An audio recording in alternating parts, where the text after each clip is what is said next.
Hi, this is Leslie. Thanks for joining me on my channel.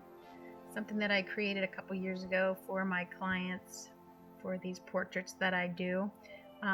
Today I decided to keep this one completely uncut, so I will talk through the whole video, which is about 30 minutes long. So that means you'll see every brush stroke that I do, every technique that I do, and I will try to explain what I'm doing as we go. I did still speed up 600 times because you would definitely fall asleep watching all the footage that I had for just this little dog. This guy is one of two wiener dogs that I just painted. He's a brother or a grandbaby of the client, and his name is Nash E. And you saw in the beginning I gave you the reference photo. If you want to go back and take a quick screenshot of that, if you like to keep looking back at that as we go, it might be helpful. But I also have some pictures at the end of this video that show all of my supplies if you're interested in that. But I will just go ahead and start chatting, and if you like it and make it through the 30 minutes, then great. Glad you did. So anyway, I start on Arches paper. This is 140-pound watercolor paper. Acid-free, of course, and I just find it the best for what I do. And I always transfer my image onto the paper with as little amount of lines as possible to keep my paper really clean. And as you can see, as I paint, you'll see I'll lose my lines. So basically it just gives me a good starting point, and then you have to refer back and forth to the reference photo all the time. I'm looking at colors and shapes and position of the brush stroke, the hairs. I'm just looking at everything on that little screen on my phone, which I probably need to get a larger screen. Probably an iPad would be a good idea. But I haven't done that yet. And I use these fine hair brushes there. It's Billy Showell's set. They just keep working for me, so I'm still using them. Nothing too fancy. They hold their shape pretty good. But as you can see, I build with really light washes to keep that realistic look. I tend to try to keep my brush strokes as loose as possible until the very end. I'll use a very fine size 0 brush to get the fine details, but I do like loose work. But over all the layers that I do, eventually the values build up and you will see the nice shapes and realistic color because I keep adding more and more depth with each layer. Right there you just saw me. Usually I'll just lay down color right on dry paper, and in the beginning stages there's very watery mixtures, so mostly water, a little bit of color, and then I will clean my brush out and dab it off so it's damp, and then go in and smooth the edges. I kind of have discovered I'm not as patient to wet the paper, let it sit for a minute to where it's perfectly sheening the right way. I usually just go in and dry paper and then control it that way. So if you've done watercolor before, you kind of know what I'm talking about. Otherwise, you might just need to try it if you're interested in this style. It does require some patience and time, of course. I've done these over hours and hours, over days, because I have 3 kids that like to interrupt me all day. So I will hopefully get through a section where the paper is wet and I really want to work on it, and if they come and interrupt me, I try to quickly get that section done, and then I'm forced to stop. So that's probably another reason why I do wet on dry paper, because if I get that paper nice and wet and it's ready to be painted on, then I'm sure somebody's going to come in and need something from me. So I have adapted. So here I'm just dropping in more and more colors, and you can see, oh, that tissue is one of my favorite tools right there. I just dab, and that controls the paint as well. If I think it's spreading too much or I don't want it to spread in that certain area, I'll just dab it up. Also at the end you'll see me doing a little scrubbing, which is another brush that I like. It's called the Eradicator. It's in that Billy Showell set. It's a tiny little brush. I'll show it to you, or I'll talk about it later when I see it come up. But right now I'm just trying to establish the darks and the lights and trying to keep that white paper showing in the lightest parts, which is tricky because that water just wants to bleed right into it. So I think right there I'm doing a little lifting with my brush, damp brush. And so as you can see, I kind of just move all over the place. I don't do any particular section all through to the end. I keep bouncing around the painting. If it gets a little too wet and I can't control the paint, then I'll just stop until it dries and I go back to it. And I slowly, you can see that's a real watery wash. I slowly add more color as I go because I just like the transitions better. I don't like them so harsh. I should say I don't like them only because it's that realistic look. It has to have like a soft transition in certain spots. If it's a real hard edge, then you're going to keep it dark and crisp, but most of the time right there you can see I start spreading out the color. Let's see if I can show you. So here's his little mouth and I've laid in the color, and now I went back with a damp wet brush and just spread out that color. I didn't like those dots there, so I took them right back out, and I'll try again. I guess I didn't like that.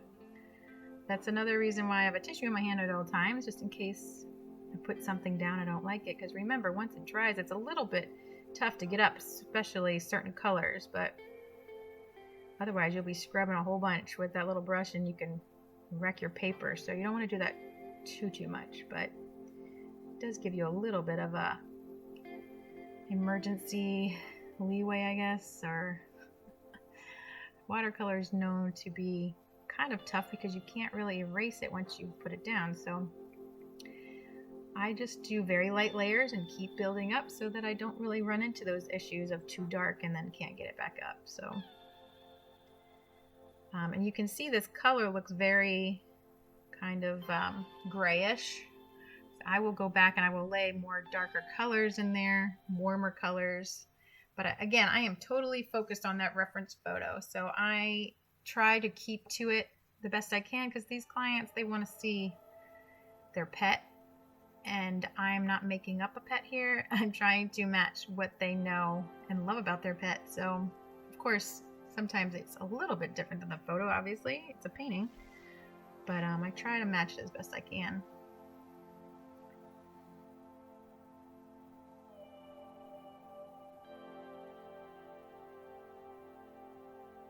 As we go, this is going to get kind of long, so I will let you just watch some parts without me talking. But if I see something that's interesting, I'll tell you. Like right there, if you can see, I just popped in some of a light blue grayish wash there, which is a nice contrast to the browns in there. It's a cool color, but that gives the shading definition. Also looks more realistic. There's a lot of blues and white, and there's a lot of warm colors and yellow and white. So you just have to look what angle is the shading. Is it a warm shade or a cool shade? I'm pretty sure most of this dog is burnt umber as I get closer, but these are just washes of some like Payne's gray, Prussian blue.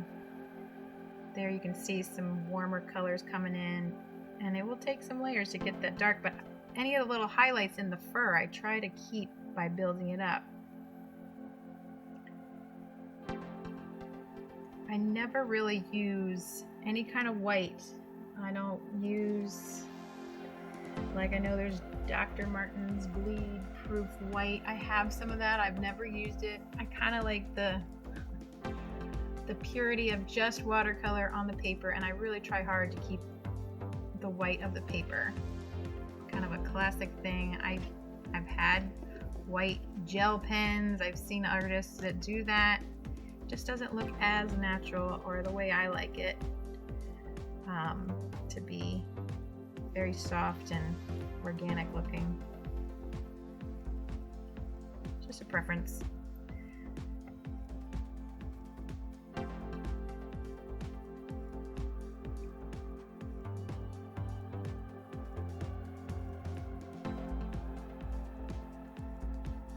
Now Now that area of his face, I remember on the photo, it was just a very soft, fluffy transition there because his head is tilted. And it was tricky to keep that very soft. I kept watering it down and scrubbing it out. And I also lost some of the light areas, so I had to go back and scrub them out. You'll see that later probably. But I'm still using my largest brush, which is a size 6. It's a round, and it does have a pretty good point. But I use that mostly the entire painting, and I scrub the heck out of it. It is a natural squirrel brush, but it's still hanging in there. I've had it a couple years, so pretty rough on it actually. Which I try not to be. And I'm finally doing the eyes. Sometimes I do the eyes first. If you follow my channel, you'll see sometimes I start with the eyes, sometimes I don't. I just probably is how much time I have at that moment. Do I want to start this process, because I can work wet on wet with the eye, adding some of the colors. So that's what's happening here. I'm working this one spot until I have to stop. But I typically like to get an overall coat and then go in with the eyes, and then I try to get the eyes as dark as I can so I can get a good contrast or value change, so I know how dark I needed to go with the fur. And I think that just takes practice and looking at the reference and deciding if it's dark enough. This is a lighter dog, lighter fur, so it's very subtle, all the changes in value with these colors. But if you see on my channel, I've had some black dogs, and that takes quite a few more layers to get those transitions in there. I will be creating a video for a double dog portrait, and one was really light and one was really dark, so you'll see those transitions.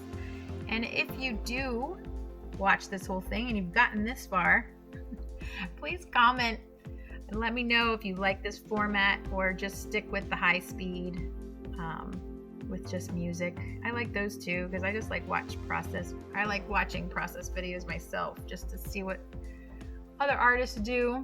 So I don't know if you're here just to watch for fun or if you're trying to learn. Please comment. I love hearing from you guys. I've met some neat people on here actually, and my channel is very small, so it's not like it's a huge deal, but I just do it for fun, really. I enjoy this, so if it's helpful, then great. But I've had people ask, how do you paint these in watercolor? And can I have a class for watercolor? And I'm like, that's just so many hours for watercolor. It's tricky because I do teach acrylics, but it's a different type of medium, and it takes a lot of time to dry in between, and so it's just something I suggest you guys try on your own and ask questions. How about that? But this video particularly is as close as it's gotten to an actual, I guess, lesson. Here I'm using, if you've noticed, it's a size 0 brush. I've switched to a detail brush just to get these little fine hairs. So I really did decide to work on this eye almost completely to get all those little details in right off the bat. And if it's too wet, I let it dry, and I'll probably come back and add even more darks. But right there you can see I've put down the color and then I smooth it out with just a wet brush. So I'm constantly dipping my brush in these water. I have 2 jars, one that's a dirty water and then a smaller jar for just clean water. So I sometimes rinse out the color and then go into the clean water, and it's more of a habit now. It's just real quick and easy, but I think that just comes with experience, because I don't think I was that quick when I started. Can't quite remember. And trial and error, and see what I like and I don't like. But what I have found with watercolor is that it goes through ugly stages. A lot of the times you're like, oh my gosh, am I going to pull something out of this? And halfway through it, you're like, oh gosh, this isn't going to work out. But you keep adding those layers, keep working it, keep adding slowly to your darks. I think you'll be surprised what you can pull off. And then even if you don't fan out those edges right off the bat and smooth them. You can go back with just water even after the darks have dried and scrub a little bit, and it should soften those edges. I tend to try to soften the edges right off the bat when I do them, but sometimes I forget, or I put down something and I work on another area and I'm like, oh, I just forgot about that area, and go back and scrub a little bit, and it does it, loosens it right up. At that point, you're just pushing the paint around by re-wetting it.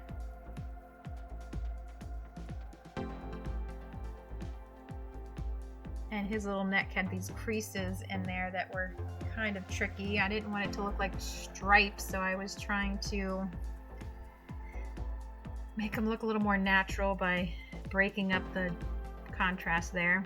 As you can see, that is lifting the color, and I'm just using my regular brush. That's the size 2, which is the middle size brush that I have of that set. And any of them will work, but scrubbing is kind of hard on your bristles, so I wouldn't do that too often. However, I do it all the time, so probably need to get new brushes eventually here, because they kind of are dulling down the point a little bit.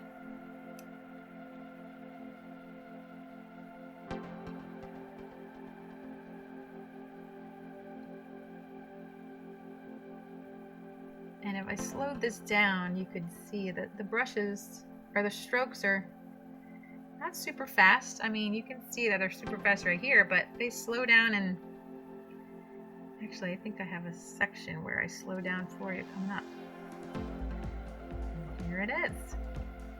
So that's about my normal speed right there. I'm looking at the photo, seeing where the darks go, laying in some. This is dry paper here. And I'm adding just little dots, looking for the little darker areas, and then I think I just rinsed my brush out. Yep, and now I'm smoothing out some of those edges so it's not so harsh. And there's no paint on my brush right there. It's a clean brush, and see, I'm scrubbing it because his fur is fluffy, and I'm trying not to be super hard edged there. So that's what I mean about edges. My edges I'm looking for all the time. And that's about how long it takes for me to load my brush with color again. And it's a light gray that I got there, and I'm just adding some more underneath. And now I'm back to high speed. Now this eye was tricky because it's on the side. The perception is a little strange. I scrubbed a little bit there. It took me a little minute to get that looking realistic to me. I mean, I'm not done there at all, but I just filled in a little bit. I remember that eye being kind of a pain. And a lot of the time when I'm adding the darks, which is just less paint, more concentrated paint, when I'm doing that, I'm just adding touches, and I'm not doing like a straight line because that wouldn't look as natural. Even if it's like a part of his eye, like it's a real dark line, I try to break it up a little bit just to help it look more natural. And that's all part of the adjustment stage. At the end, I will start looking overall. I stand back further. I see, I squint my eyes. I take a look. All the shapes look natural and normal. Like if there's any real weird lines that don't look natural, I try to break those up a little bit.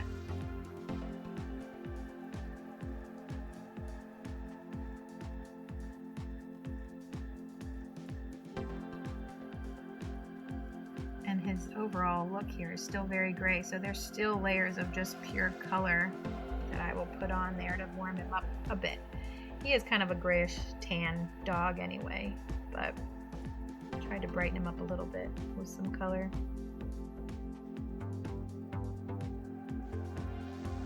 I didn't even cut out. See, my typical videos are around 3 or 4 minutes long, so I really cut out a lot of the adjusting of the camera, which is kind of tricky. Sometimes I completely forget that the camera's on, and I zoomed in and I forgot to zoom back out. So sometimes that happens, but I'm getting kind of used to this camera thing. Getting a little bit better at editing. This new voiceover thing, that wasn't too long, a couple months ago I figured this out, so if you like it, again, let me know. I have locked myself in my bedroom for 30 minutes to talk to you about this video. We'll see if I get away with it.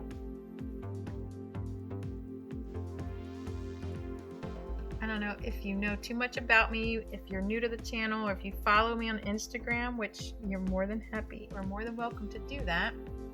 But that's what that little thing is up in the corner at Leslie Hanner Art. That's my Instagram. I can't figure out how to use or find the little Instagram icon, so you get an @ It's as good as it gets from me. But I mentioned I have 3 kids. I homeschool them now, so doing these little videos are kind of a little time consuming, so I try to do them whenever I have a chance on a weekend. I just really do. I enjoy doing them. They're fun. I don't really get any rewards from it just yet, but it's okay.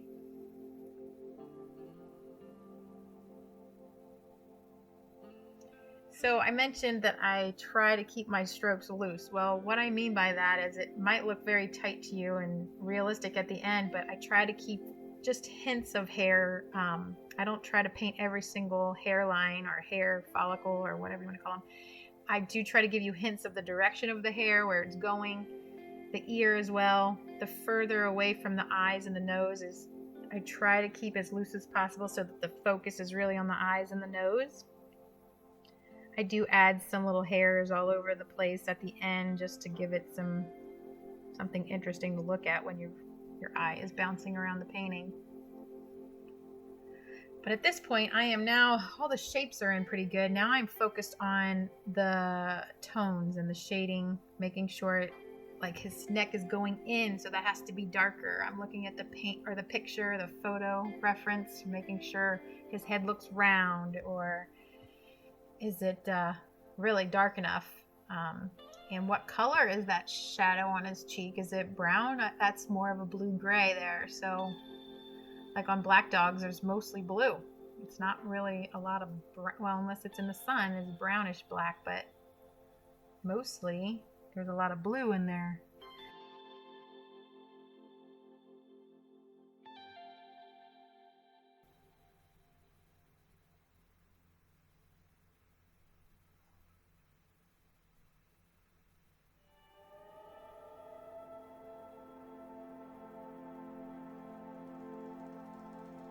So you'll see me lay this color in pretty strong, and then I will start spreading it out a little bit, pulling it up into the lighter areas like little hairs, push into it,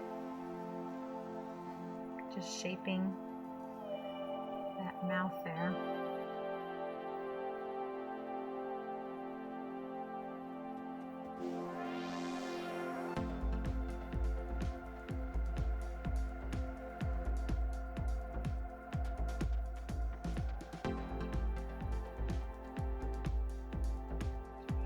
I mean, this technique works well with fur because I'm trying to leave little bits of the light in between the darks. But if you're painting like a human figure with nice, clean, young skin, and you want it nice and smooth, then that I would suggest wetting the paper. That is a different technique altogether. Fur is a little more forgiving, which is why I've done a few figures in skin and watercolor, but I do prefer this. It's a little less stressful. Maybe in the future I'll do more human portraits, smooth skin. That requires a lot of washes and patience, wetting the paper, coming back right at the right time, which I have done for the dogs. I've done a horse, which I did a lot of that for his smooth fur. But the rough textures for the hair here, it's a little more forgiving and fun to me.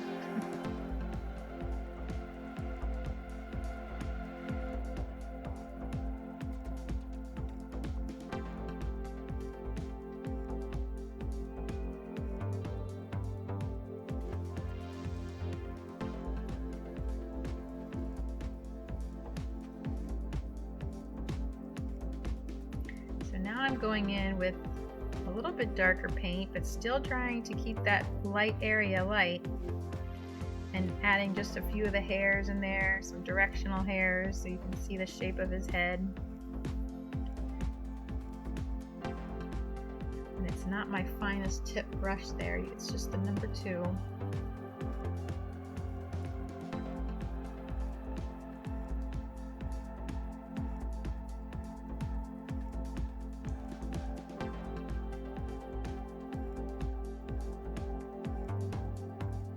And now that's the number 0. Doing a little reshaping of his eye there, which is what I was doing with the tissue, rubbing out some of that. Sometimes you can get too thick with the dark black. You gotta loosen it up a little bit and move it around. Reflections in eyes are not as hard as you might think. Just keep looking for shapes that you see in your photo reference. They always look really hard to do and dramatic, but it's just the same as everything else. Just keep looking for shapes and adding layers. Keeping the little white highlight in there. Darkening around where his little pupil is. But a lot of light was in this portrait, so. And here I'm moving the paper all over the place because I'm adding some little hair lines just to give it a little more detail.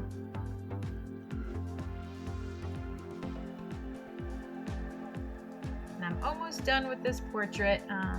Again, this was 6x9 paper. Usually we'll mat out to a 5x7 if they'd like to do that without custom framing. I like to give that option. I will sign it, and I think this one, I had trouble with my signature on this one, not having enough water in my brush, so I had to go over it a couple times. That's always kind of a nerve-wracking for the final thing sometimes. If I mess up my signature, that's really kind of hard to fix. And there you go. Let's see, look at that drag across that paper. It's not a super smooth paper, so I had to go back and get some more water in my brush and smooth that a little bit out. It worked out, luckily. There's always a possibility of mistakes, anything you do, but try to fix it. And there, try to fix it again. Figured I'd keep it in here so you can see. You just keep working it until you like it. But thanks for joining me. There's a few photos at the end here to show you my materials. Like I said, ask any questions that you want. I will add the names of everything in the description box. Like and subscribe if you've made it this far. Maybe you will like to see more of what I do. It's always fun to see other people enjoy it. And that's my little setup. Paint, paper, and my color chart. Thanks so much, guys. Have a great day. Bye.